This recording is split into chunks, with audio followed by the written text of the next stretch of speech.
Sunny Joseph M L A നമുക്കൊപ്പമുണ്ട്. ശ്രീ സണ്ണി ജോസഫ്, കേരള കോൺഗ്രസ് ഈ വിഷയത്തിൽ ഇടതുമുന്നണിയിലെ ഘടകകക്ഷി തന്നെ ഈ വിഷയത്തിൽ കടുത്ത നിലപാടുകൾ സർക്കാരിനെതിരെ സ്വീകരിച്ച് മുന്നോട്ട് പോകുന്നു. എന്തുകൊണ്ടാണ് UDF ഇതൊരു വലിയ അജണ്ടയായി എടുക്കാത്തത്? താങ്കൾ അടക്കമുള്ള മേഖലകളിൽ ഇതൊരു പ്രധാനപ്പെട്ട വിഷയമല്ലേ? UDF ഏറ്റവും ശക്തമായ അജണ്ട എടുത്തിട്ടുണ്ട്.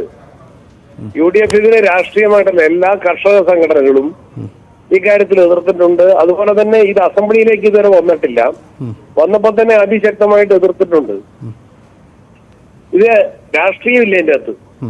കൃഷിക്കാരും വനാതിർത്തിയിൽ താമസിക്കുന്ന എന്റെ നിയോജകമണ്ഡലത്തില് ആറളം കുട്ടിയൂര് 2 വന്യജീവി സങ്കേതങ്ങളുണ്ട്. ഇവിടുത്തെ ജനവികാരത്തിന്റെ കൂടെ ശക്തമായിട്ട് ഞങ്ങൾ നിൽക്കുന്നുണ്ട്. അതിന് പൊളിറ്റിക്കൽ അജണ്ടയോ ആ നിലയിലുള്ള ഒരു പ്രൊപ്പഗാൻഡയോ അല്ല ഞങ്ങൾ ഉദ്ദേശിക്കുന്നത്.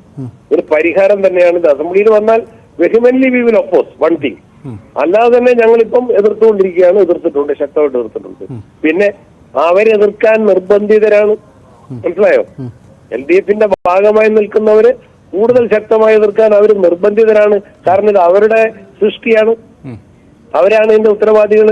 ഇങ്ങനെ ഒരു കാര്യം എവിടെ ആലോചിച്ചിട്ടാണ്? ക്യാബിനറ്റിൽ പോലും ഡിസ്കഷൻ ഇല്ലാതെ, LDFിൽ ഡിസ്കഷൻ ഇല്ലാതെ, നിയമസഭയുടെ ഞാൻ വനം പരിസ്ഥിതി സബ്ജക്ട് കമ്മിറ്റി മെമ്പറാണ്, സബ്ജക്ട് കമ്മിറ്റി കൊണ്ടുവരാതെ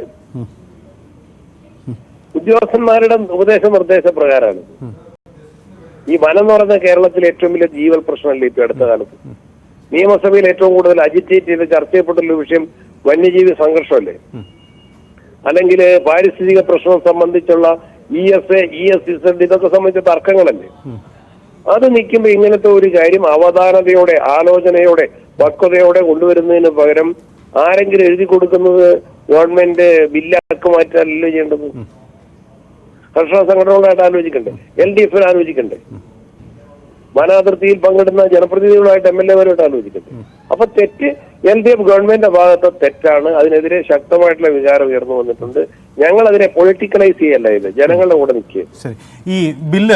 അതിനെ എതിർക്കേണ്ട നെക്സ്റ്റ് സ്റ്റേജിൽ അസംബ്ലി ഇപ്പോൾ ചേരാൻ വേണ്ടി ഡേറ്റ് നിശ്ചയിച്ചിട്ടുള്ളൂ. അസംബ്ലിയിലേക്ക് ഈ ബില്ല് വന്നാൽ വി വിൽ സ്ട്രോങ്ലി അപ്പോസ്.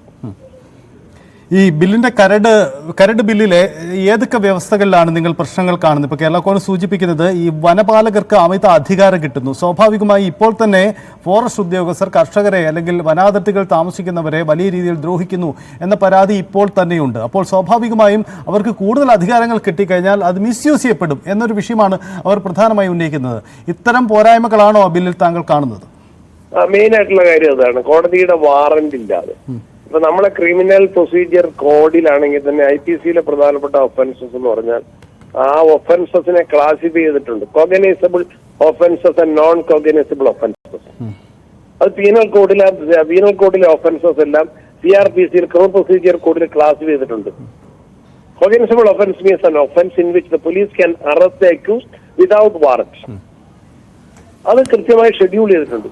ഇതിലിപ്പോ എന്ന് വെച്ചാൽ ഈ പ്രപ്പോസ്ഡ് ബില്ലിന്റെ അകത്ത് വന്നിരിക്കുന്ന ഏത് ചെറിയ കുറ്റത്തിനും കോടതിയുടെ വാറന്റ് ഇല്ലാതെ, കോഗ്നൈസബിൾ നോൺ കോഗ്നൈസബിൾ എന്ന കാറ്റഗറൈസേഷൻ ഇല്ലാതെ ഒരു ബീറ്റ് ഫോറസ്റ്റുകാരന് പോലും അറസ്റ്റ് ചെയ്യാം, ചോദ്യം ചെയ്യാം. ഇതാണ്. ഓക്കെ, വളരെ നന്ദി സണ്ണി ജോസഫ്.